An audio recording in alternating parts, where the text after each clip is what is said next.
Well, hello everybody. How are you doing today? It's good to have you back on my channel. I am Jedi Velle, and this is Jedi Velle Productions. And with me to be talking about a special particular film, I got Mr. Kevin Lambert of the Entertainment Headquarters. Dig 'em if you do.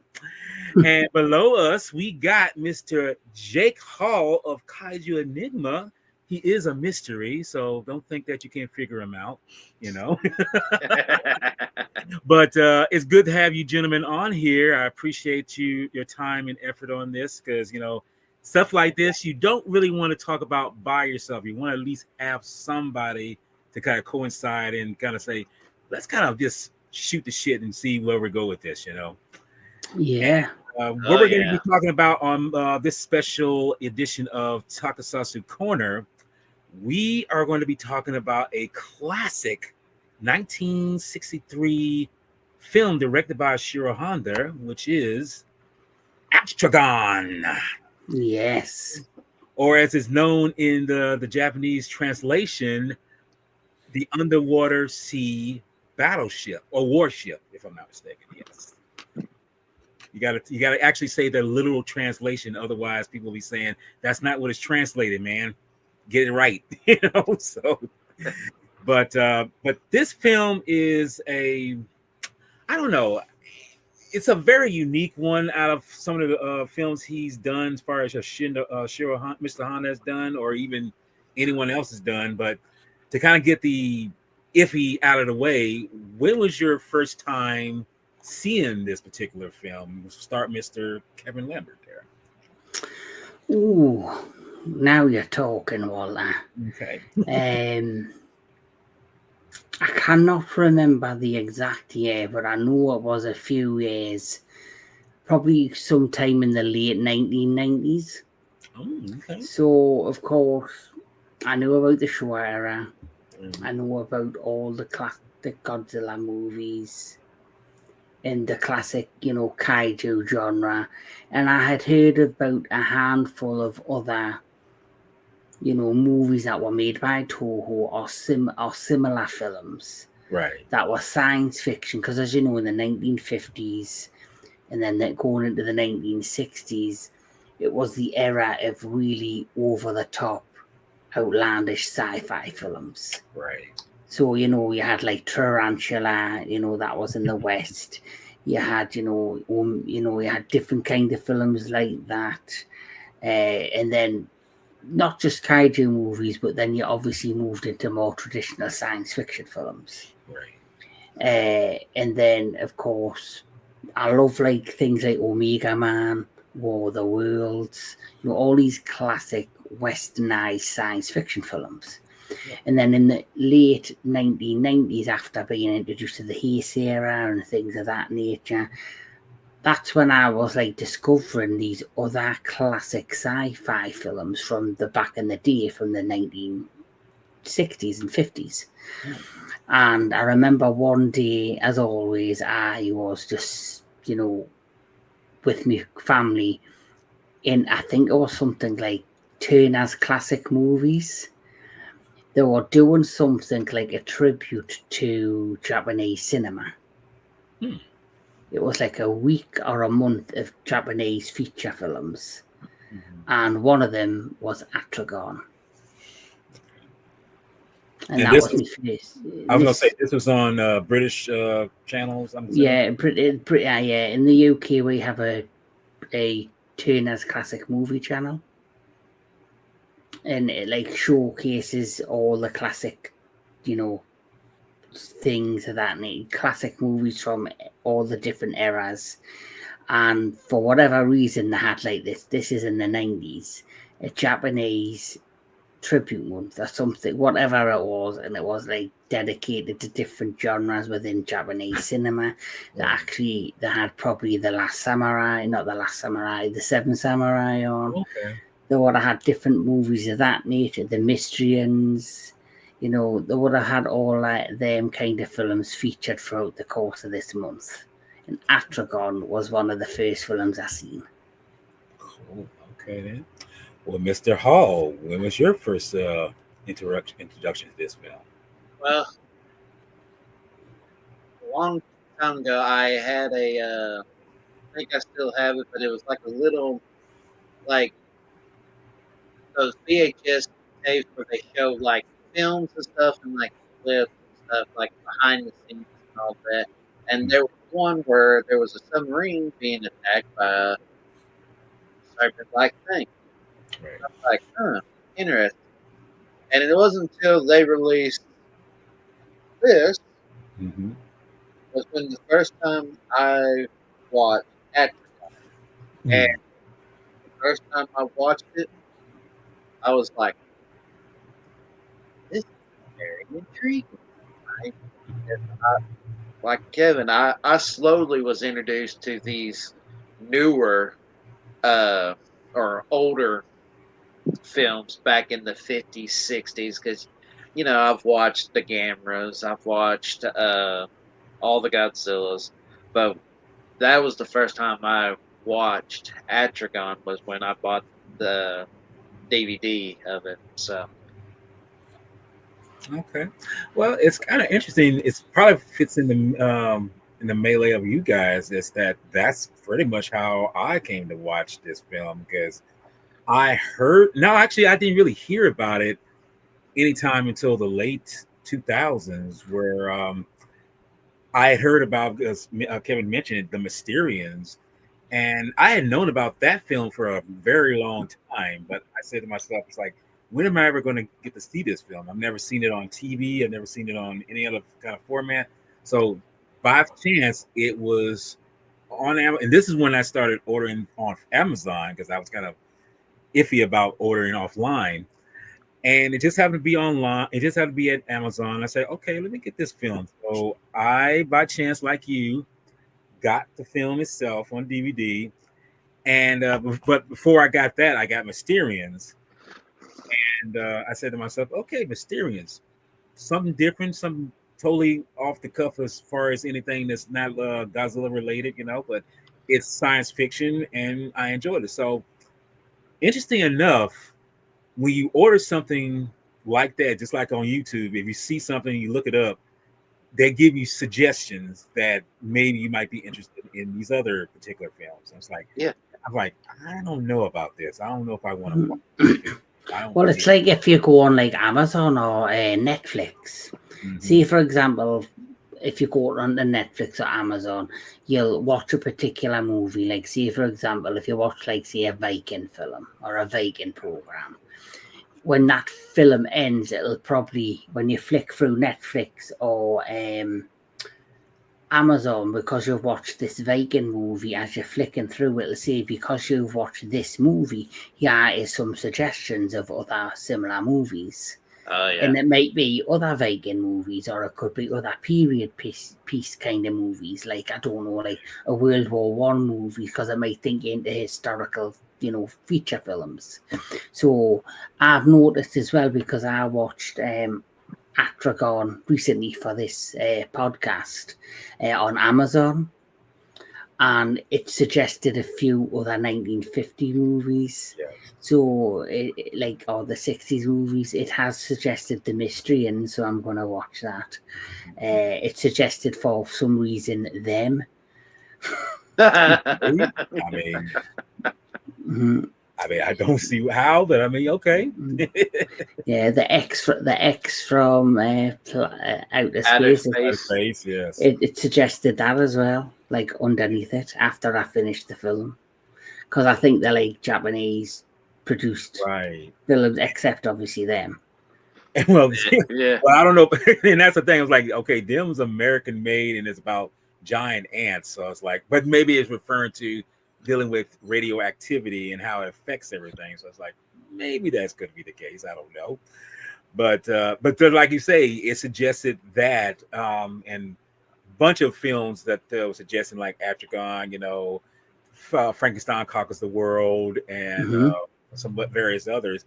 And I was just like, say, well, if I got the means to buy it, I'm gonna just buy it and find out, see what they're like. And this is why I'm so glad that my curiosity got the best of me, because if I hadn't ordered this film and others, it would leave me in the dark of how good these pictures really are. Because when I ordered that film, I ordered Matango, I ordered some other one, and go figure that certain films turn out to be so good that I can tell you that they are like at the top of my list as my favorite of certain directors. And I mentioned before on another recording that Matango is my favorite Ashiro Honda film, but that's beside the point.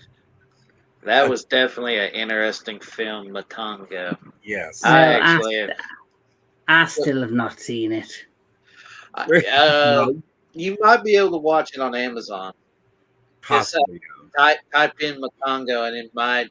I think though on Amazon, is it not known as the something of the Mushroom People? Attack of the Mushroom People, yes. Yeah, I think it is on, but it's not called Matango. It's called Attack of the Mushroom People. Yes. Oh, that's the full title. As it's called Matango, Attack of the Mushroom People. Oh, and it is definitely a unique film. And extremely unique. And I was pleasantly surprised when I bought that because, thanks to Tokyo Shock and Media Blasters, they release like Atragon, the Mysterians, Matango, Varan. So I was pleasantly surprised with that film, but we'll talk about that film at another time. Yes, we will. Trust me.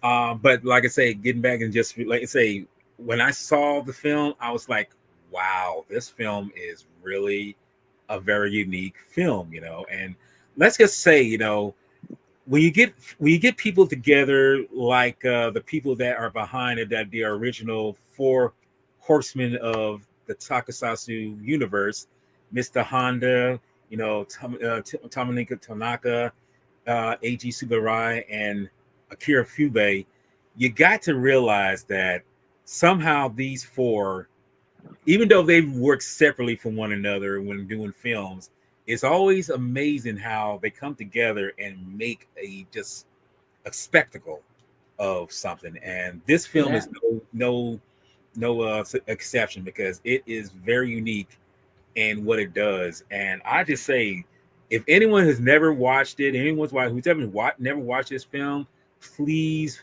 not for the love of because it's Tokusatsu viewing or anything. It's good filmmaking, and I think you will enjoy it, for what it is. It's a story as well. It's got a really interesting story. Very good story. But with that in mind, that's kind of get into what the basis of the story is. And it's basically this. It's like I say, the plot of it basically is this. We're dealing with a lost when I say lost cause, you might as well say lost cause kind of world that is starting to resurface, known as the Mir Empire, and they want to take over, reconquer the world. It's like, why do y'all want to reconquer the world? I mean, y'all just want to and it's based on a story. It's based on a story called The Undersea Warship, a fantastic tale of island adventure by Shiroro Okikawa. The Undersea Kingdom by Shigeru Komatatsuzaki. And I'll trust me, butcher them fucking names. Well, I was going to say, look, you're doing a good job, but I'm pretty sure I'm going to fuck it up too. But I'm going to attempt to pronounce some of these names, because I got to learn how to pronounce them, because these are forerunners of the ones who star in these things, who make the films and such and such, But this was based on a novel. This was written by the novel was written back in 1899. I was like, geez, I didn't realize it was that late in the world where it was written. So it makes me kind of think that, was this written or kind of close after Jules Verne wrote 20,000 Leagues Under the Sea? It does have a very Jules Verne feel to it. Because we will experience that moment in the film where we experience something of that's kind of that, and I'll be honest with you, I feel like it is kind of touching on Jules Verne a little bit much, you know. But the cast is an incredible cast. It is these. Let's start with the people who are actually good on this. We have the two people right here on the left, which are PR photographers or PR individuals, and I'm going to attempt to name these people's names in real life. Tomo Taka Samara, who is known as Shishimo in the film. He's a photographer, and his cohort with his Yu Fujika, who is known as Shoshito. They're and you've seen these two before. They've been in a year before in King Kong versus Godzilla, where they kind of do the Abbott and Costello motif in that film, and they do it kind of well in here too, you know. But I think in the previous one, they did it a little bit more comedic because that movie was basically a comedy, you know, whereas this is more, you know, sci-fi, but you know, more drama to it. And we have with them, which is she's a very beautiful woman, Yoko Fujiyama, who is playing Manako. And let me just say, man, Miss Fujima, I don't know how you guys feel about it, but she looked so beautiful. She looked like an angel in this picture. She does. Yeah, she looks so beautiful, man. I'm like, good Lord. I mean, because I've seen her in previous films after. When I first saw this, when I did see this one eventually, I was like, man, she looks like, I don't know. I mean, the cinematographer just really must have captured her, essence there or something like that. I don't know. It just, something about the camera was just photogenic about her, you know. So, but to the right of her, this is, make sure I get where they Ken Ihora, which is who used to be a admiral, but his name is Kushishama, and he's kind of the adopted uncle to Monaco because he's looking after her for this famous actor here, where is it? Where's his name? Here it is. Jun Takasaw, who's known as Captain Jingojo, if I'm saying it right, Jingojo. But he's known as a famous. He was in the war during World War II.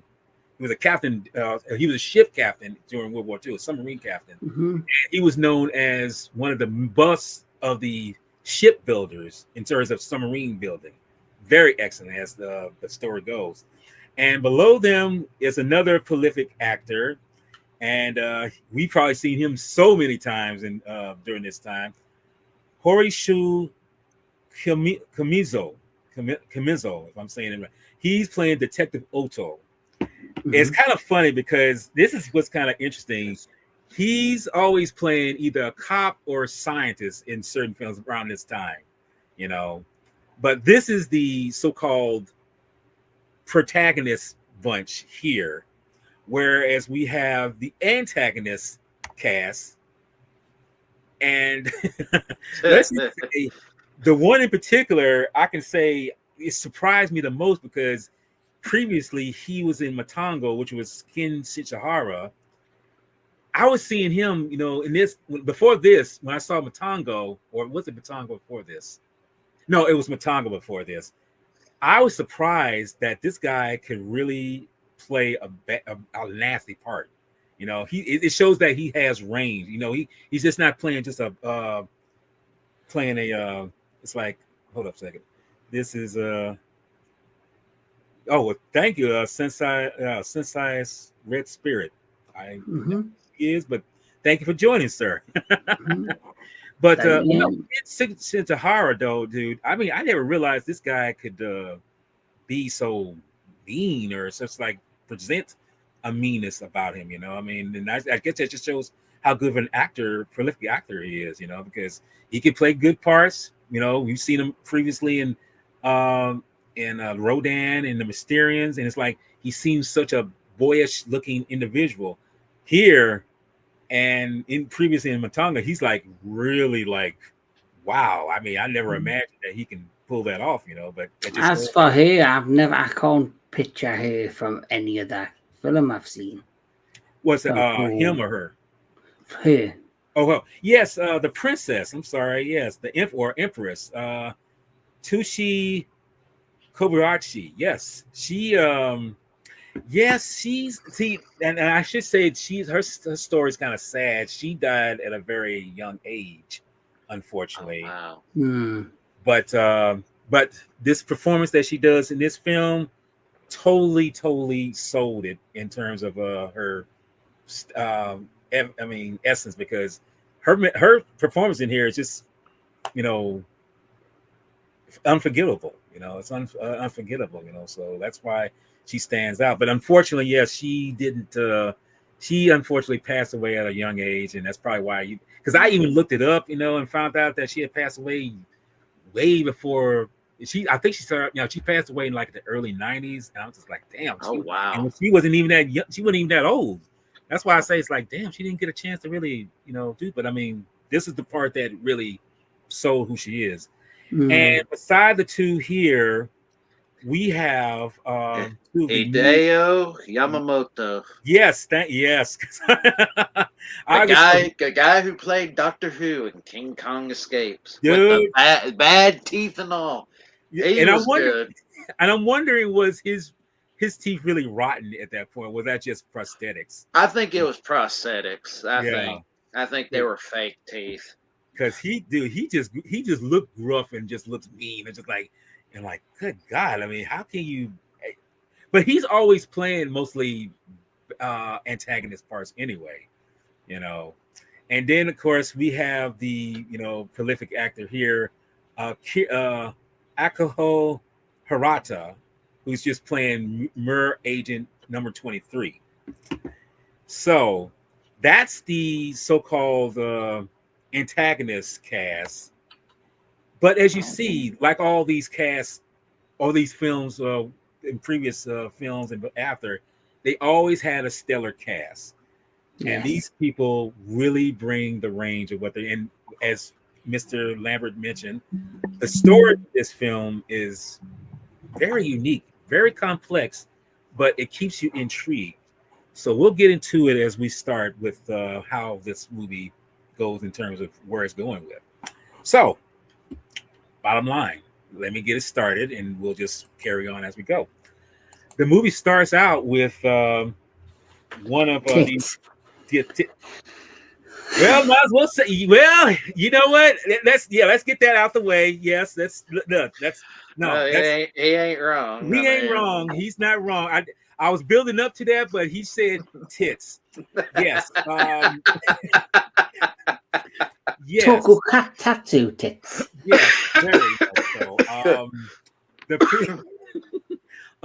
Shizumu and what's the other guy's name? So I'm losing track of their names. Satoshi and Sasami, they're like I say, they're photographers. They're model photographers and model photographers of the female kind. That's what they do. And they're out at night. They're photographing this particular model. And let me just say, this girl, she's in the car at first. And, she gets out. She's wearing this, coat. I'm thinking, okay, maybe it's a little cold outside, whatever. And he says, like, okay, ready? Take off the coat and bam. I was like, wow, okay, she's in a swimsuit. It's like, okay, this is something I've never experienced in a kaiju or tokusatsu film. I'm like, yeah, and as Kevin said, a tokusatsu tits. It's like, and she has some nice ones. I will say that she's well endowed, very much so. But okay, get on track with them. Come back into the room, Walter. Yeah, come back into the room. Yes, thank you. Help me come back in here. Okay, so while they're photographing this girl, she's saying, "Will you hurry up because it's cold out here?" And you see her kind of sneeze a little bit. there's a car that is no. Before that happens, she sees this unusual, person come out of the water in this strange outfit or suit, whatever, wetsuit, and she screams to the guy. It's like, look at that! What is this? It's like, and she doesn't know what this is. So she's telling them what it is. They see it. It's like, what? We don't know what it is. So he starts. Sashimi starts photographing. Just like a like a photogenic word. Starts photographing it, and out of nowhere, here comes this car barreling towards them, and goes into the water. Now, we should make mention that Agent 23 is the one behind the wheel, and he's driving this other particular scientist. Drives into the water. And as we see it go into the water, we see this steam coming out of the water, and it's just, carrying on down the. And don't forget, he asks the driver to stop, and he reaches out and touches him, and he burns. Yes, because he's boiling hot. Because you're kind of when the car hits the water, because his body is so heated, that's where the steam comes from, as well as probably their engine of the car. Yes. But it's you're like straight away, what's going on there? And it's like I say, we're getting to the point where it's like, okay, we're established that who are these people? Because how can you be that hot and burn a person's hand to say, oh, it's hot, so you don't really know. So to kind of carry on, I'll let Mr. Lambert take over from this nighttime moment to the daytime when they're taking up the car. So they get the car up and they're like investigating everything, and obviously they like discover that there's something emitting from the car, and it's like they've got they've done the car's crashed into the lake. The next morning the car's lifted out of the water. And when the car's lifted out of the water, is it Susamu and Yoshi? Yeah, you see, Speak with the detective about what happened. Detective along with the wheel driver who claims he had been strangled. Which then it becomes even a bigger mystery, because you're now thinking, well, is there some sort of madman out there? Because you think about it, they had the scientist in the car and he's drove into the sea and basically drowned him. So in their mind, they might probably thinking, is this a serial killer or a murderer that's committing these horrific crimes? And as the plot progresses, you're then introduced to, I'm trying to get the names. It's Magako, but I'm trying to make sure I've said it pronounced to Mayako. They were introduced to her. Yeah, we're introduced to her. I'm trying to get that Makoto. Makoto. I mean, that's what I'm saying. It's like, either way, you're good. I mean, I know I'll pronounce it wrong, but you probably pronounce it better. So they're introduced to Makoto, and she is the adoptive daughter of Admiral Kasumi. Kasumi, thank you. Yes. Who runs the shipping company. And so they're introduced to her, and like all of the clues are pointing to this admiral and the mystery of this ship going into the water and so forth. And as it progresses, she is also has a father who went missing. Yes.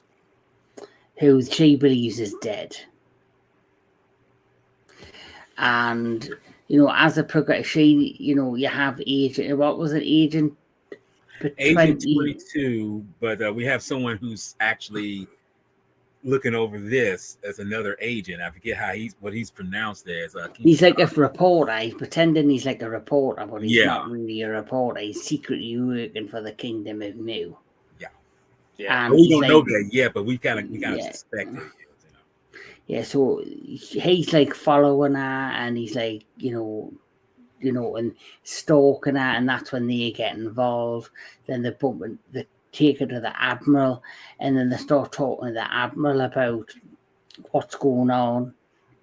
And then this is where, you get this point where the Admiral's involved, and then suddenly Agent 23 comes and they're in the car, and as they're driving towards like the beach area, he's saying to them, and he's basically could say, I'm going to take you to the lost city of Mu. And he goes, the kingdom of Mu has been lost thousands of years ago.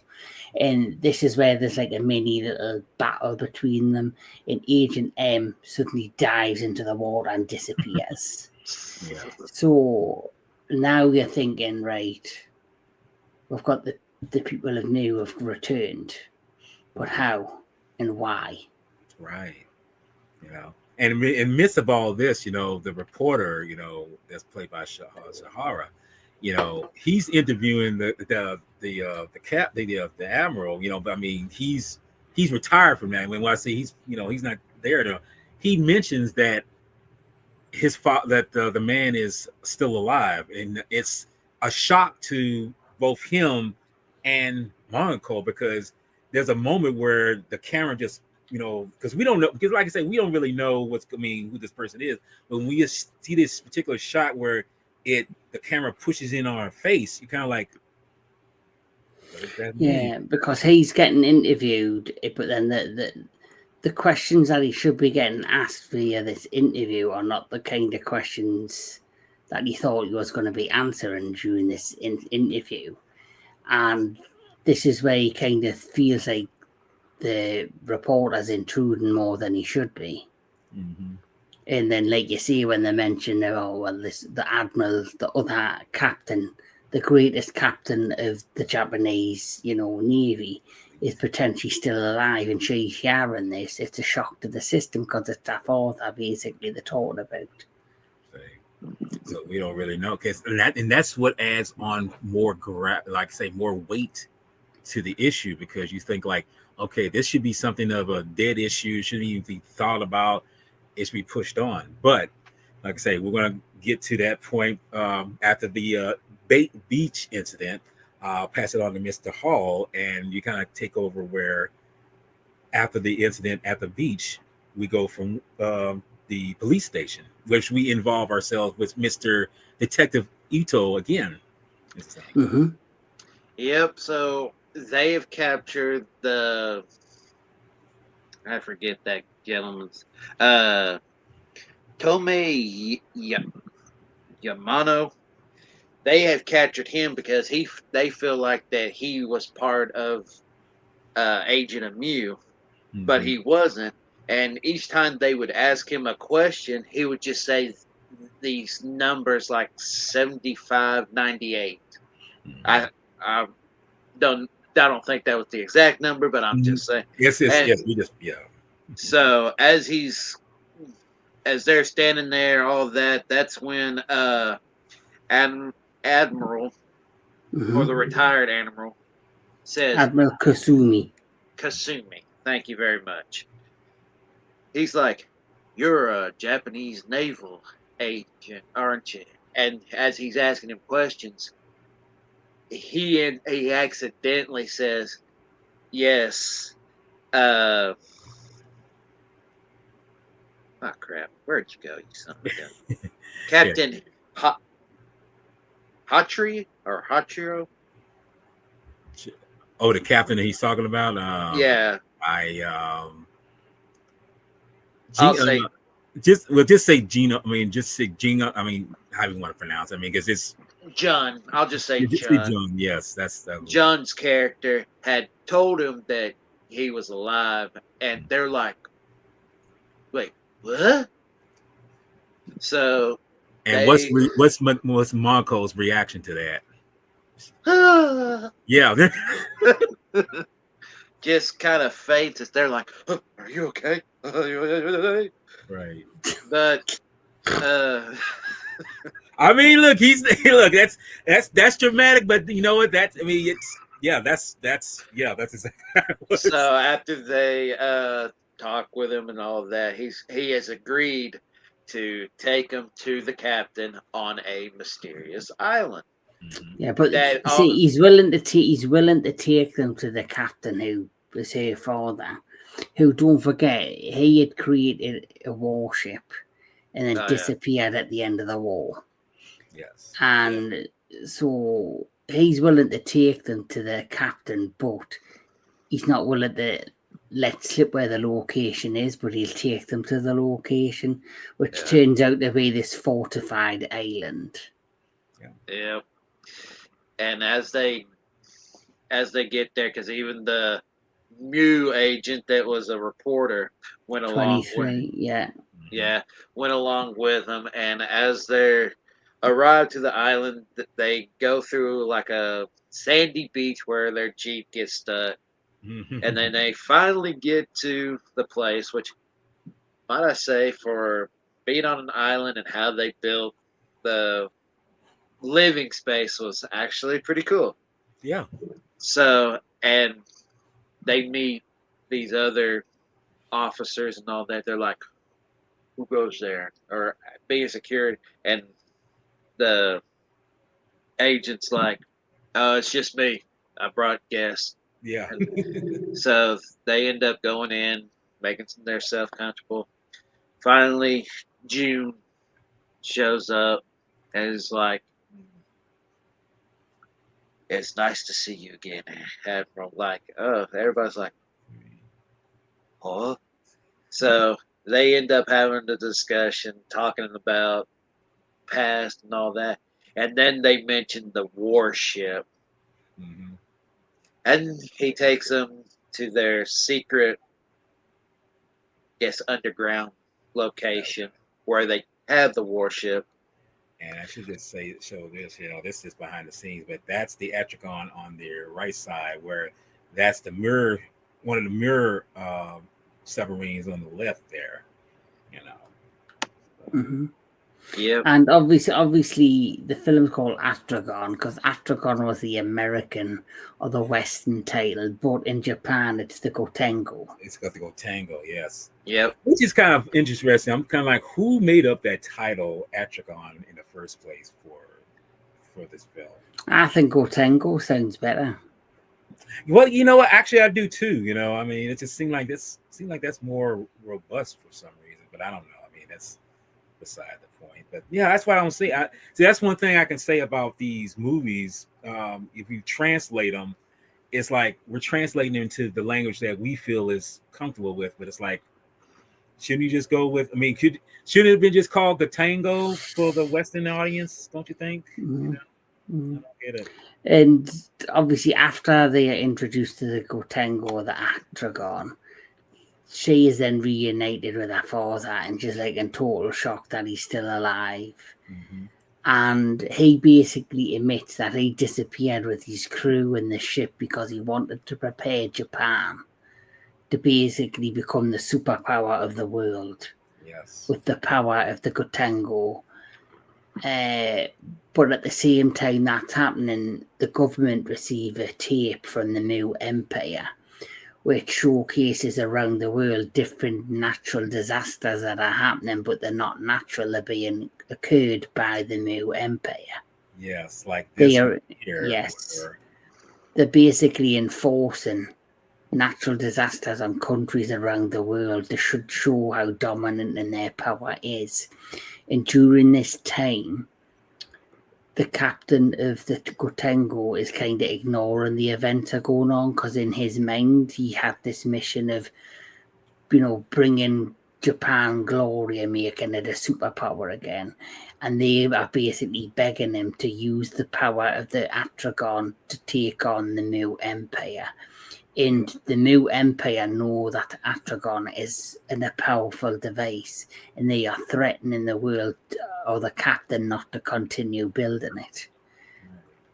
Because this is what brings you to wondering. It's like they must be truly afraid of, because there's such a higher power in their mind. They're so ignorant. I mean, they're so ignorant, not ignorant, but arrogant in thinking that their power is superior.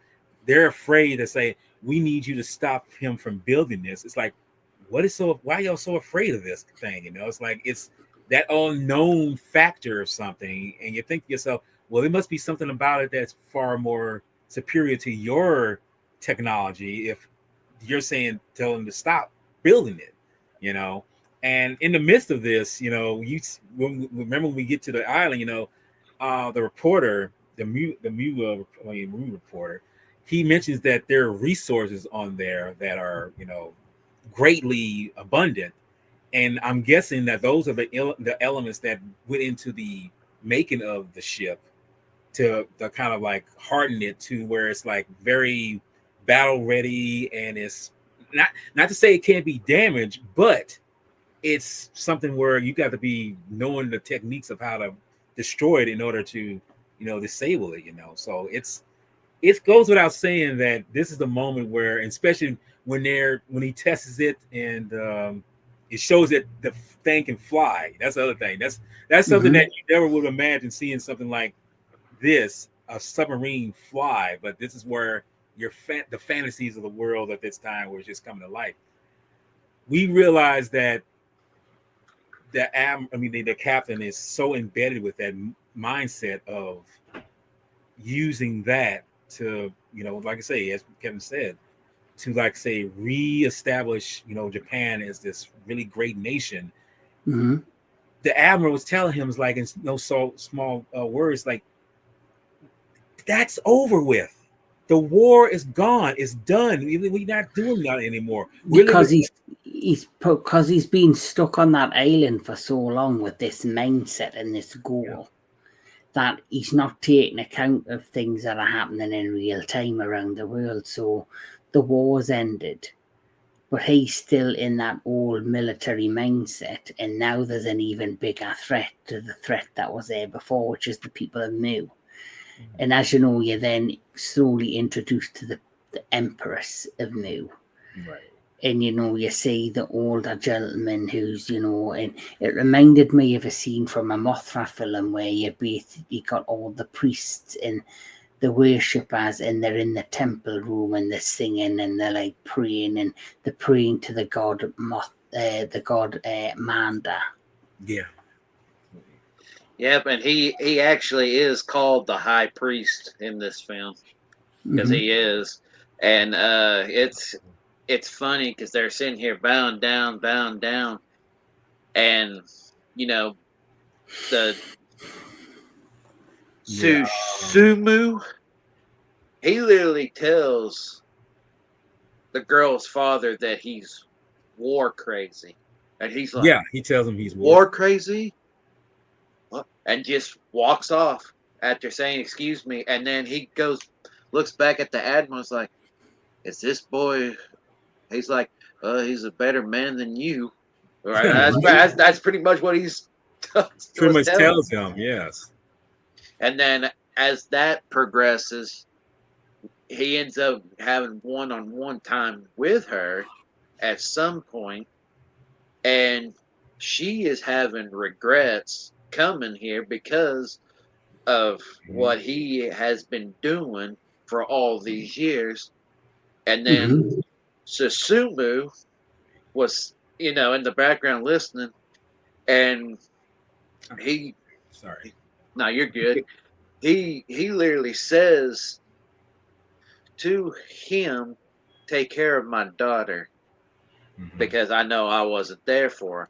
Well, as they're walking back, Agent 23, the reporter, snags her, uses his power, and then uses his power on Susumu, and then they can go back to the Mu Empire as they're doing their Amanda, Amanda.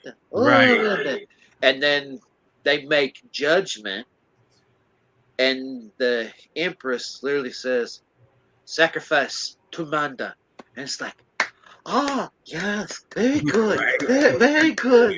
Yes, we shall sacrifice them to. And that's where you're introduced to these other scientists and professors that have been literally being used for labor down in the Mu Empire, because they were slaves pretty much, and they end up talking with them and all that, and they're like, you shall see Manda, and they open this little sliding door thing, and you reveal course, this ain't the actual one. This is they revealed Manda. Mind, I was trying to get the picture up, but I mean, I'll just show this one. This is the one, you know. So they see the terrifying creature, and it's like, that's what you're going to be sacrificed to. Mm-hmm. And then that's where they start attacking the island, try to destroy the base, and all that, but they didn't succeed. And finally, the captain finally snaps out of his thing, agrees with the admiral, and they're like, okay, we're gonna take this son of a gun down. Because I think once he attacked the island, to see the threat in front of him, he's got like a visual, you know, he's got a visual of this threat in the new empire. And can I also say what I found, because obviously I know the Showa era and I know the Showa era movies. Do you not find that the plot of this is similar to Godzilla versus Megalon? Yeah, well, just a little bit. Yeah, just a little bit. You've got the underground Seatopia kingdom that wants to, you know, because the human race are a bunch of pricks, like we always are, and we've been polluting the world, and it's been sinking down to the kingdom of Seatopia, that they send their god Megalon to destroy the world because they want to reclaim it and to stop, you know, the pollution and all of that. And this has a similar thing where the lost city of Mu have basically been dormant for years trying to survive, and they're sick of whatever's going on in the surface world, so they are now taking their opportunity to try and conquer the surface world. So in many ways, does that make them really a villain? Well, I'll put it like this: their actions is bad, but their motives is not really, because with the Mur Empire, they're just wanting to, you know, rise up, you know, and so-called conquer. Whereas the Utopians, they just want to be kind of left alone because they're being destroyed by the upper crust of the human beings with the nuclear testing they were doing, you know, because believe it or not, that was a real thing going on back in the late 60s, early 70s, where they did underground testing. So with the Utopians, their motives were, you know, driven to say, okay, the outsiders, the upper crust ones, they're the villains, where the Mu Empire, all they're trying to do is just like they're like what you call like the guy, like old man, you know, from Invincible. They're just trying to rule and conquer in a way, you know. So I mean, it depends on the person's point of view, as I like to say.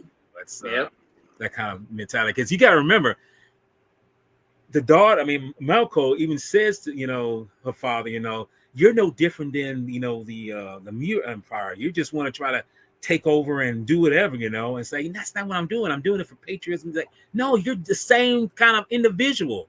You're doing the same damn thing, you know, you're not no different.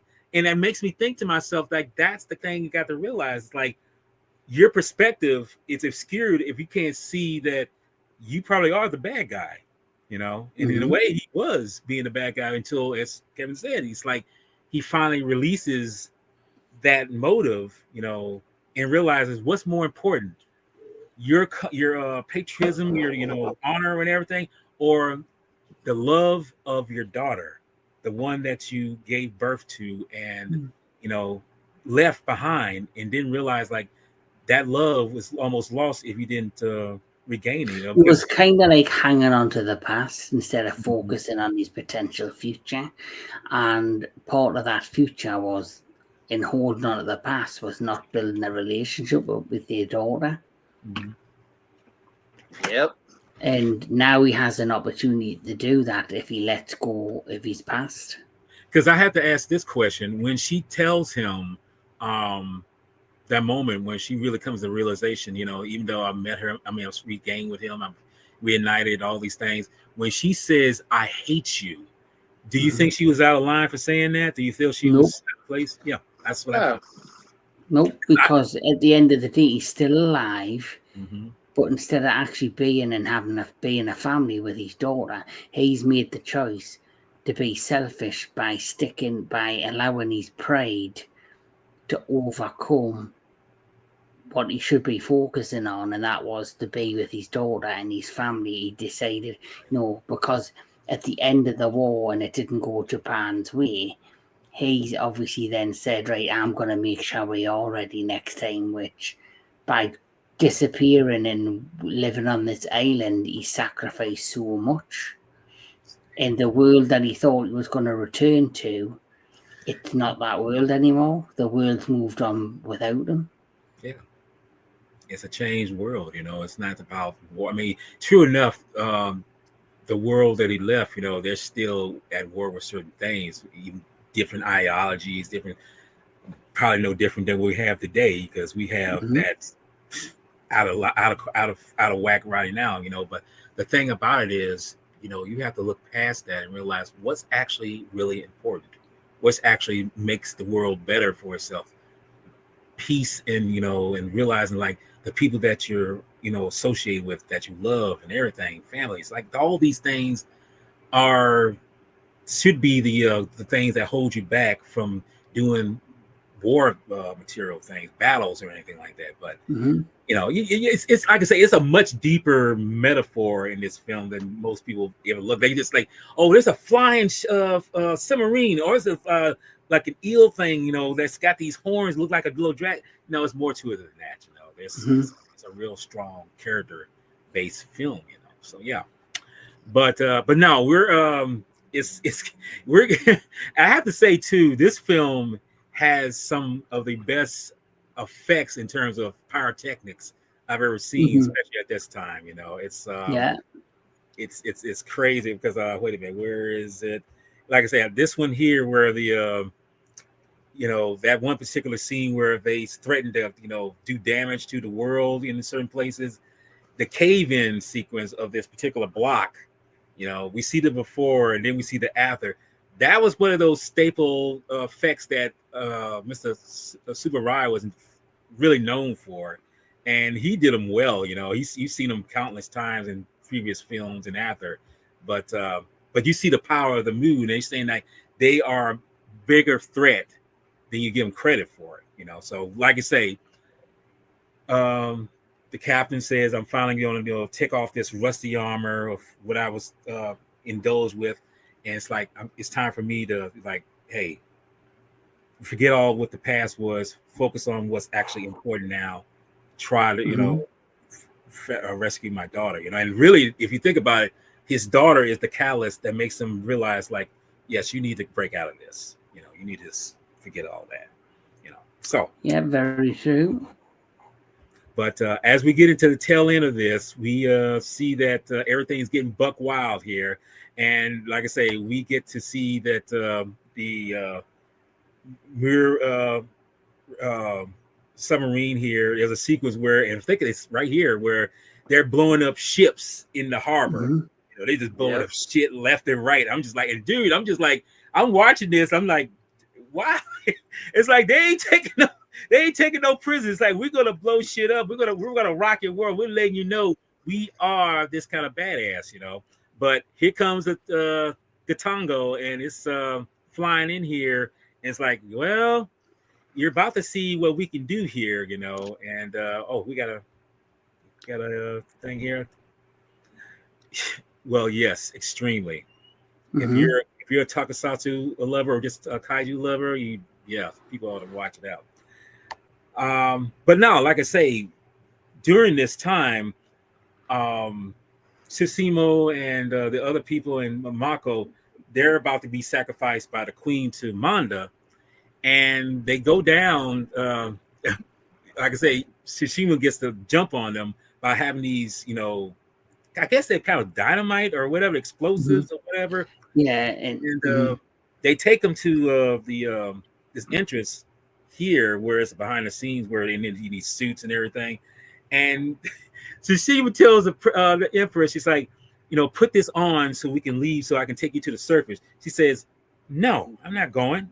And he's telling her, it's like, come on here now, get your ass on and let's go. Mhm. He's like, I refuse. What does he And do? that's where it's suit yourself. Yeah. Starts turning the knobs, and then he's like, wait. Mhm. And then just, okay, put it on me. It's like, good Lord. And you know how she just casually rips off her, garments. Yeah, it's just like, fine, just do it. I'm just like, goodness gracious here. Who we got here? Well, we got someone else here. Okay, hold up a second. Yeah, yeah, that's true. Crimson Ghost says, yes, they very much are. You know, they are insane. Because Yeah, I don't think they're necessarily. I don't. And now that I think about it, they're not so much power hungry. I guess they're just trying to regain something they lost. Because you got to remember, their world sunk into the ocean thousands of years ago. Yeah. So I'm just wondering, are they just trying to return because we are this powerful race, or we're just because you got to remember they're not just necessarily played by Japanese. There's like Caucasians. There's other races in this particular. So, and I should mention that even though you have that, I think this is just something that Oshiro Honda was saying in the midst that not everybody should be, one-sided in terms. We could have all races united with one another in order to be a conqueror. We got Queen Govinda. Yes, they are, but I mean, to me, Queen, that the let's see. Well, yeah. Yeah, that's. And don't forget when they break into, and there's the explosion, and they've got the queen, the emperor, and they're trying to take it up to the surface. She triggers an explosion that releases Manda. Yes. Hold on, I got that behind the scenes here, which is a good scene too. Yeah. Yep. It's funny how the techniques they use back then are very simple, but they're effective. And yeah, she releases him, and she didn't say what it is, but what's he was saying here? Yeah, well, let's be honest. The way this world works right now, Crimson, it's there's a lot of that going on, and he also says, yes, very much true. That's why I say it's almost a reflection of today's world we live in, which is sad because this is, like I say, the movie kind of reflects this. Like I say, this is a '63 film, although it's based on a story that goes back to 1899. It shows the manifestations of how human society has these ideas, but somehow it's like they're instilled in them just to be violent or just be war hungry or just conquerors of some things, And it's like I say, we mentioned before, the captain was kind of the same way, but in his way, he was thinking like, I want to be regaining Japan's glory, and that's the thing I think. And see, that's why we have to realize the message shouldn't be lost when watching the action scenes. Because, like I say, when the Muir Empire starts showing its power, you see them blow up this one cruise ship with people getting on them. It's like they are ruthless; they don't care. And then there's a scene where they're on this volcano, and I don't know what these things are. They're like the example of what drones would be later on. They shoot those things and they hit that one Jeep, and it's like, damn, boy, y'all ruthless, Let's see here. She's saying, well, yeah, because you got to remember he didn't have the whiskers. I think did he have the whiskers in Destroyer of the No, he didn't have. No, he didn't have the whiskers or the horns or the fur. He looked more like a serpent than a sea dragon. I'm going to talk about this. Okay, go ahead. So Manda was originally conceptualized as a giant snake during the production of Atragon and was given the name mammoth snake Mammosu, which later became mammoth serpent. because the upcoming year, 1964, was the year of the dragon. Toho felt it would be appropriate to make the monster a dragon instead of a giant serpent. So Toho redesigned the creature as a sea dragon and shortened Manmosuda into Manda, which became the monster's official name. Manda's name has also been speculated to be the combination of the Japanese words man and daija, which when combined means 10,000 serpent. Okay. Oh, wow. Yes. The Manda in Destroy All Monsters is sometimes noted in official books as the second generation, with the one that appears in Atragon is the first generation. Cool. Well, see, I didn't know. Well, see, this. See, I gotta say, this is my ignorance right here. How much, the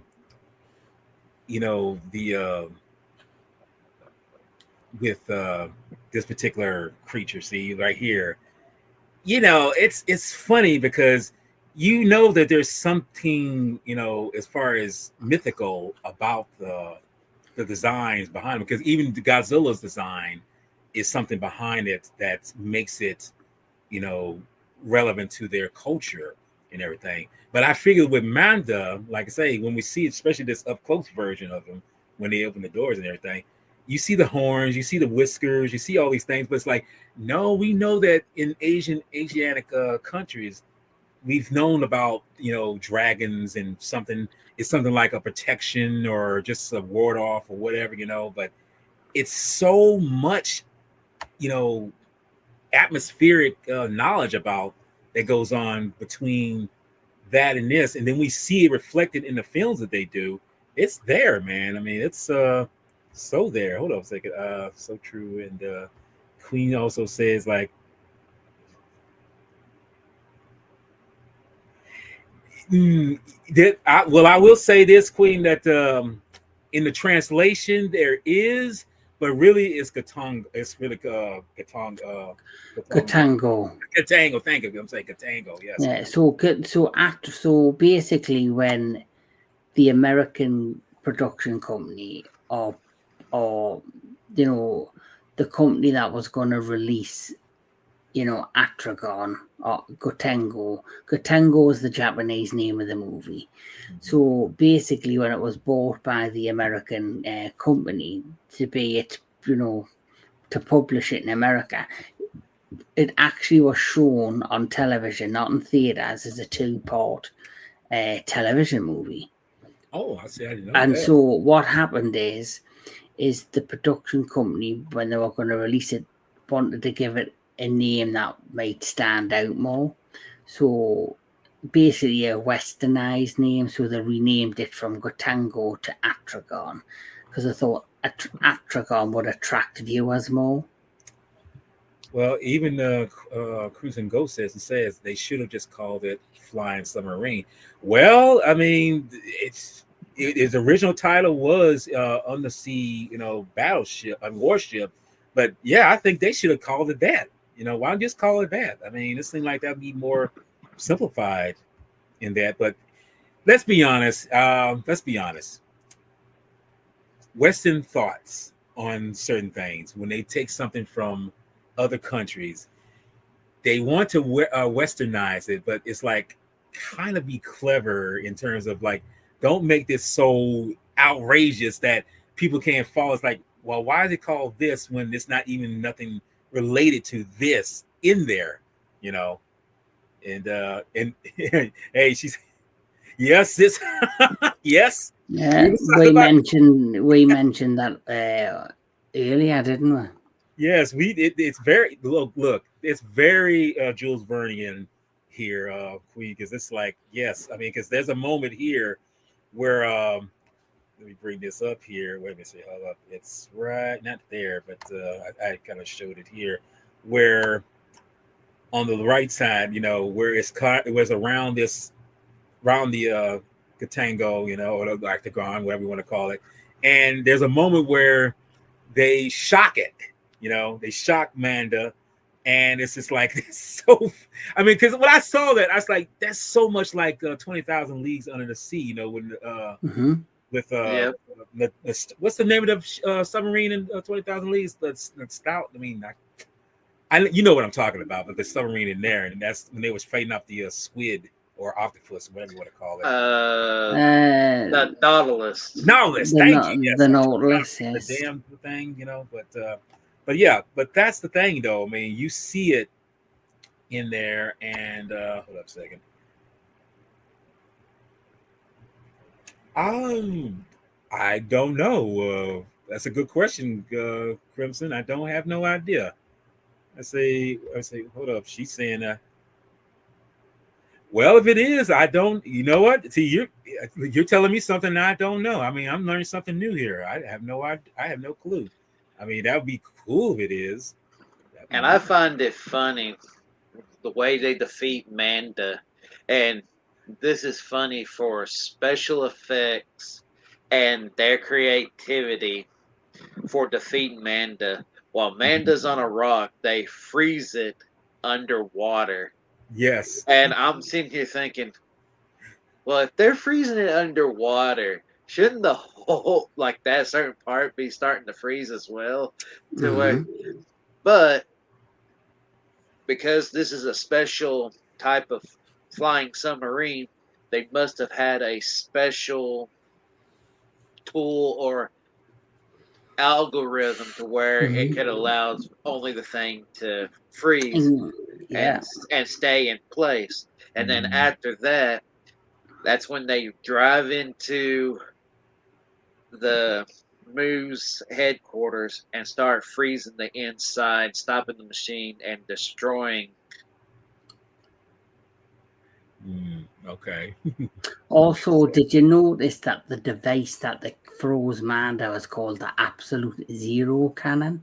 Yes. The exact same weapon that is in Q that he uses on Godzilla and Godzilla against Mecha Godzilla. Yeah. When he flies him out of the ocean and then he drops him. And he uses the cannon, and then the whole water around Godzilla freezes. Froze up. Yeah. And then the next thing you know, Godzilla bursts through the ice and he's got the scar on his chest. So that is the exact same weapon that they used on Amanda. Well, hey, why not? It's just to be there. Well, yeah, that's true. That's special effects for you. Yes. But as we get into the tail end of this film, we see that as Jake mentioned, they drill down to the heart of the Muir Empire. They freeze up and may I say, the miniature effects in this film are like amazing. I think they're top rate, but I don't think they get the much love that they should. But I feel that the lost art. Yeah, it's a very lost art. And as Crimson said, it could even fly. Yes. Because to me, I mean, let's be honest, when I saw it fly, I was just like, that seems like over the top. And then it's like, man, this is 60s and 50s, I mean, why not? Why not fly? But anyway, once it does that, it freezes up the mechanics, the things that makes it the heart of it and everything. You kill the heart, you're pretty much gonna kill the whole rest of the body, the surrounding body. So everything starts going to shit, blows up, destroys and everything. And at this moment here, we see, like I say, we saw Amanda earlier. Yeah. And he was on the Atragon and he got shocked and everything. This is the shot on the right where they're all sitting on the deck of the Atragon, and they see everything being blown up. And even there's a moment where they see one of the submarines come up and they freeze it, and it blows up, Yes. And I was going to say well, yes, they taught him a lesson. Hold up a second, and let me get this. Yeah, they just say he's like, get off my surface. But here's the thing about this: when they do destroy the country, we see the Empress just like say leaves. She just goes back to to this, and he tells her like, just let her go. She's that anxious. This is a moment where you realize that some people's mindset is so ingrained in what their thought process is that she literally swims out to where the explosion is going, and you see that moment where she just sinks into the mist. It's just like, Mhm. wow, you mean Like when you see her swim towards the like where the explode, and you can see like the little model. It's like a model swimming towards it. It's so impactful because it shows you how dedicated she was to her people. She'd rather die than be separated. from our people? Yes. Yeah. It's a sad. When I was rewatching it, it just kind of hit me a little bit because it's sad how some people's, we got familiar here. Hey there, Neko. What's up? How's everything going? Hope you're not giving Hope, Nubia too much of a hard time. I hope you're feeling better. Yeah. She's been under the weather, bless her. That's to be honest. That's to be understood. Yeah. Because even Queen brings this up. Is that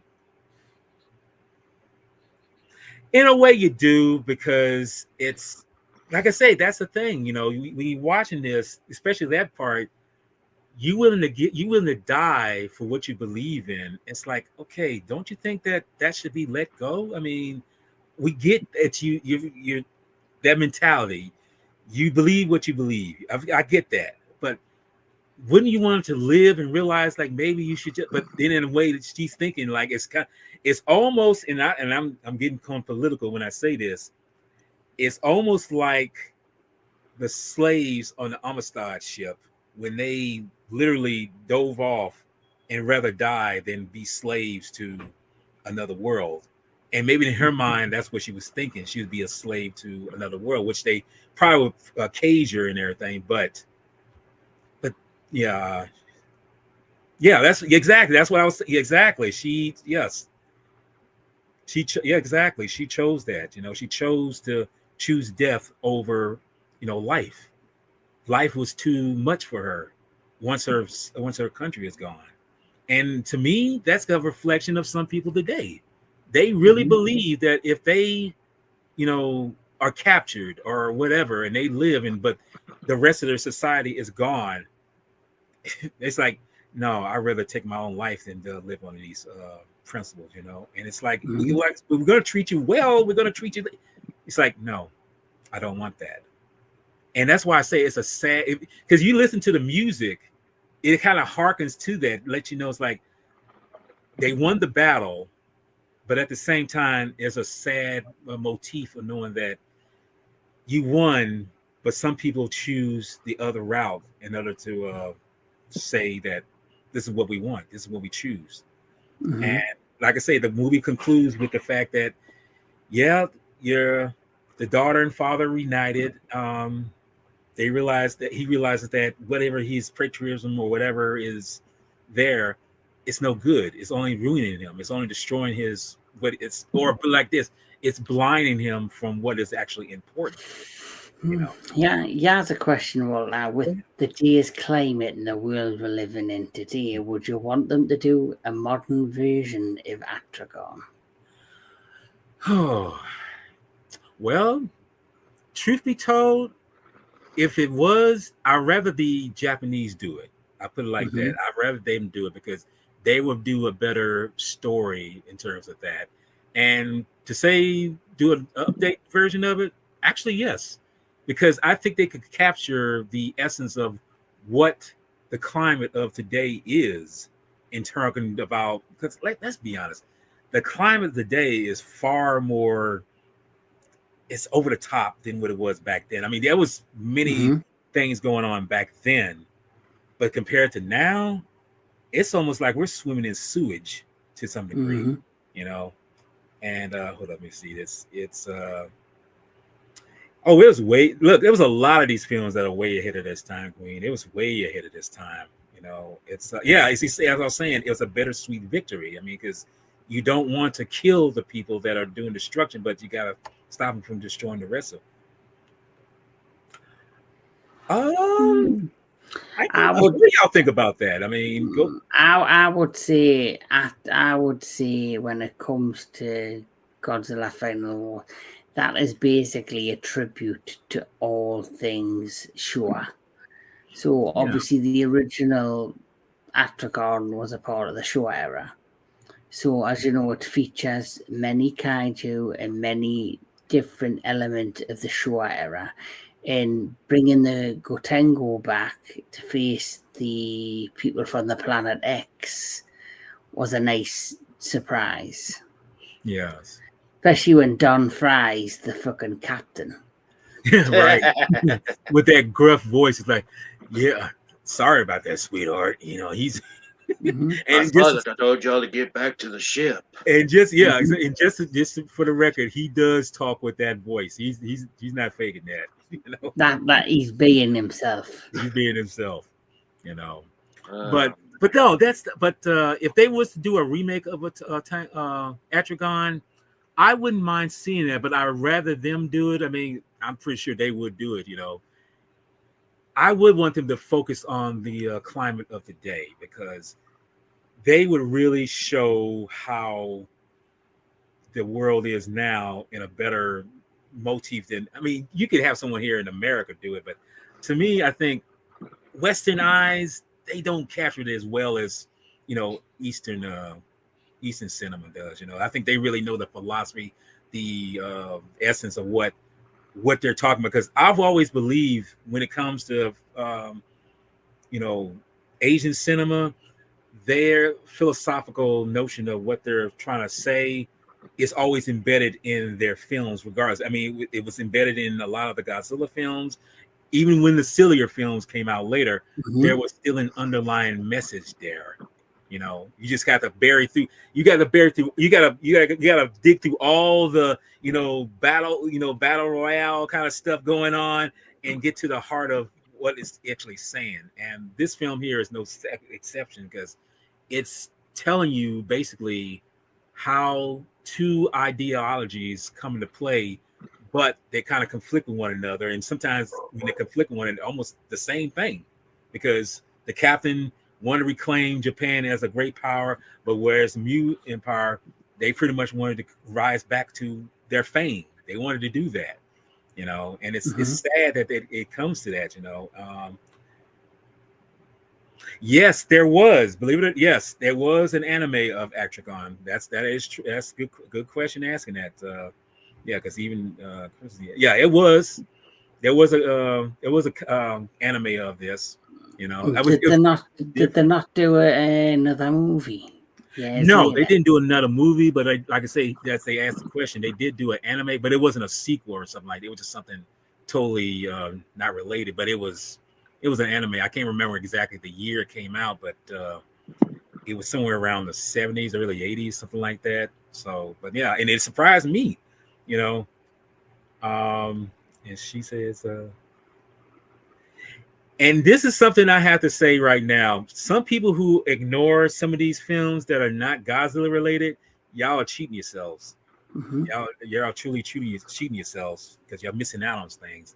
Which brings me to this final episode in terms of asking this. Watching this film, your overall thoughts about Atragon. I'll start with Jake. I really enjoyed this film. I love the story. I love how you start off knowing this mysterious figure capturing these scientists or professors. The cinematography, the details, and the modeling and all that. I mean, I really enjoyed this film. This was for first time getting this film and watching it for the very first time back when it was released. I think like in 2014 or something on DVD. 2005. Excuse me. Yeah, because I think that's when it was released. So yes, I enjoyed this film a lot. Mm-hmm. Okay. Well, Mr. Lambert, what's your all of take on this film? As far as It's that. shit. It's garbage. Okay. Tell us how you really feel about it. No, no, in all serious, no. Obviously, like I say, for Toho, for the Showa era, it's probably one of my favourite films outside of Godzilla or Kaiju. It's just a great tokusatsu movie. I love the story. I love kind of the scientific element of it. And like you say, it is like the Japanese version of like a Jules Verne novel come to life. With the element of, you know, the Gotango and the lost city and the lost people of Mu. It features Manda, its first appearance. The cast are phenomenal. They're very convincing in the roles. I like I say, the mystery behind it all. It's just a real good movie. And like you say, for a film that came out back then, like you say, the miniature work in the movie is outstanding. Some of the pyrotechnic work in this is outstanding. I don't think anything can beat it in the Showa era except probably Destroy All Monsters potentially. With, and I personally would like to see a modern remake of this. Talking about today's climate, but like you say, I'm very much in the similar vein as you, Walter. It has to be done by Toho. Yes, I think they would do it justice. And we had a question here by Queen Gasol. She's asking, have you any you two seen Latitude Zero? Yes, I've watched both versions, both English and Japanese versions, Okay. and I enjoyed that film as well. It was very unique. I've seen the English version. I've not seen the American version. And I know one thing, Walter, when we go and meet up at G-Fest, I'm definitely going to be trying to complete some more, non or Godzilla movies. And if Atragon is there, it's definitely going to be in my pile. And you say you haven't seen Mysterians, right? Yeah. I've not seen Invasion of the Mushroom People. Okay, you haven't seen Matango. Well, I mean, it's the same thing, but yes, they will definitely have those. I know they will at G-Spec for sure.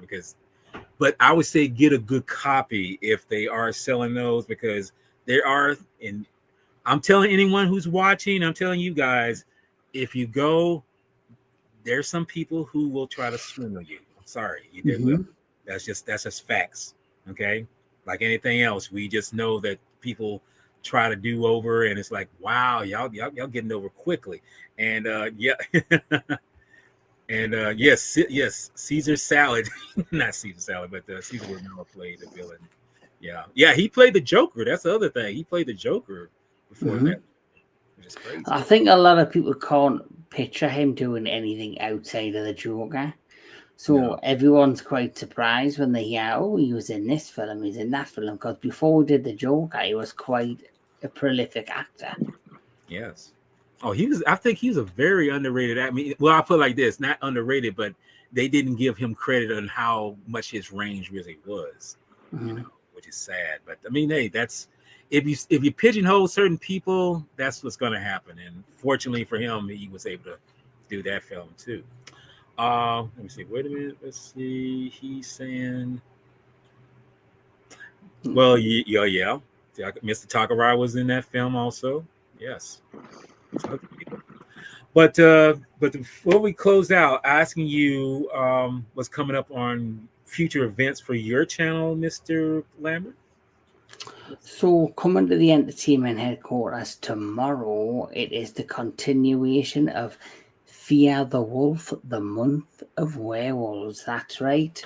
I've been doing a month-long Halloween, special on my channel, which is dedicated to werewolves. Last year we did Taste the Blood, the month of vampires. This year it's Fear the Wolf, the month of werewolves. And coming tomorrow, we're bringing you, which is the 20th, at 10 p.m. UK time. It'll be 2 p.m. Pacific time. We're doing 3 films. We're doing Cursed, Wolf, and Were. Were's quite an interesting because it's like a found footage werewolf film. And then I will be doing on Saturday the 25th, we're doing Werewolves 2024, Dog Soldiers, Late Phases, and Howl. So looking forward to that. And throughout the course of the rest of the week, there might be a couple of surprises hitting the channel. Okay. Well, Jake, I know you don't have any YouTube channel or anything, but do you have anything interesting that's going to be going on in your world as far as we know? I'm pretty much continuing my all watch-a-thon for horror and sci-fi. I am currently watching Bram Stoker's Dracula at the moment. I've been watching pretty much anything. I think tomorrow I'm going to start the Tremors series, more than likely. But other than that, I still got to finish working on my comic book folders, putting covers on them, and all that. But other than that, nothing much really.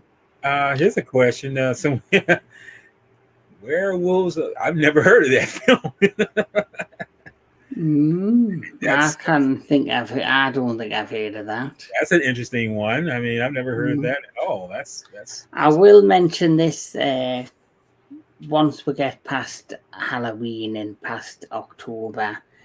The first content I'm putting out there, which is on Sunday, the 2nd of November, it's going to be back to regular programming on the entertainment headquarters.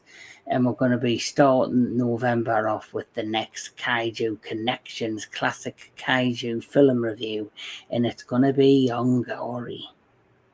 On the what now? Young Gary. Young Gory. Young Gory. I know. Okay.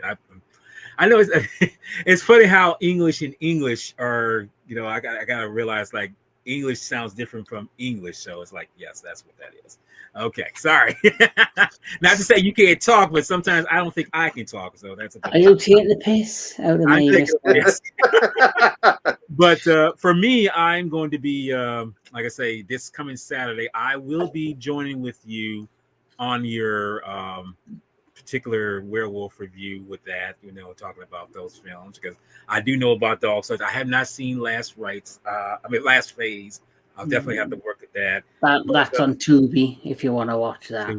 But I will. But before I join you with that, I will be, because I've switched it a little earlier. I will be doing a podcast talking about 1978's thriller, directed by Brian De Palma, The Fury, which is a very underrated, horror classic. I mean, it's dealing with telepathics, but it's very gratuitous. But you have to watch it. But yes, I'm going to be talking about that. Hopefully, I can have Mr. DJ Anubis join me, or someone, But yes, it's should be an interesting talk. And then I'll talk with you about those other werewolf films. Other than that, that's pretty much it. I mean, like I say, we've done a good bang up job here. You got that on?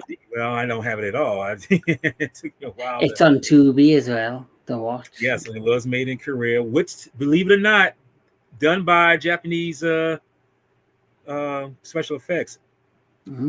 Yeah, he was in that. Yes, Kirk Douglas is in The Fury. Yes, he is in that. And Jake Hall, if you want to be a part of Saturday's werewolf event, you're more than welcome to join us.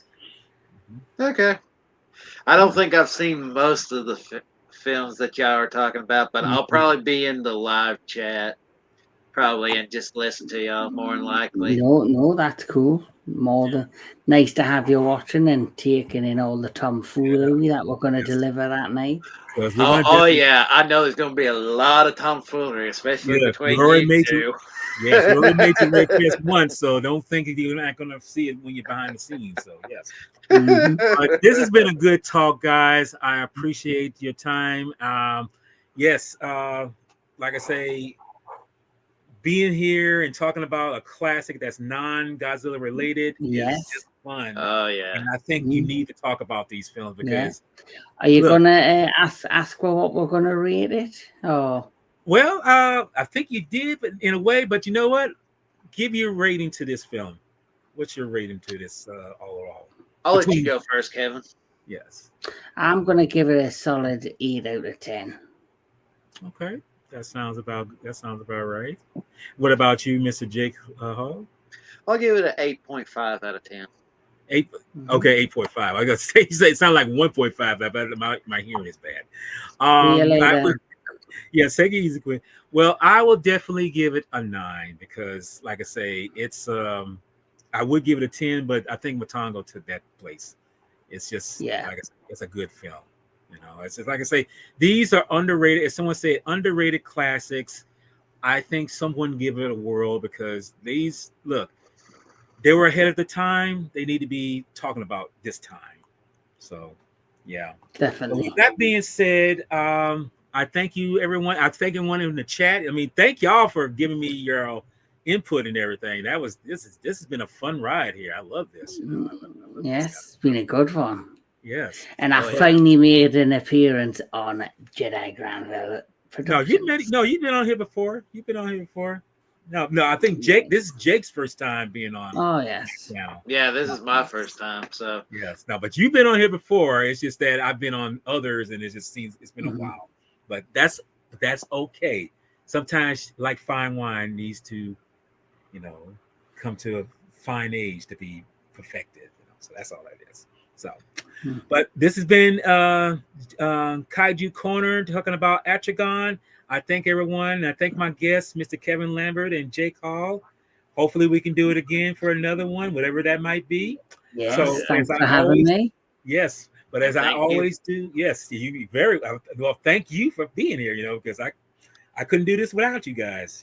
So, but as I always close out on these particular Takasasu corner topics, I say take care. No, I say take care.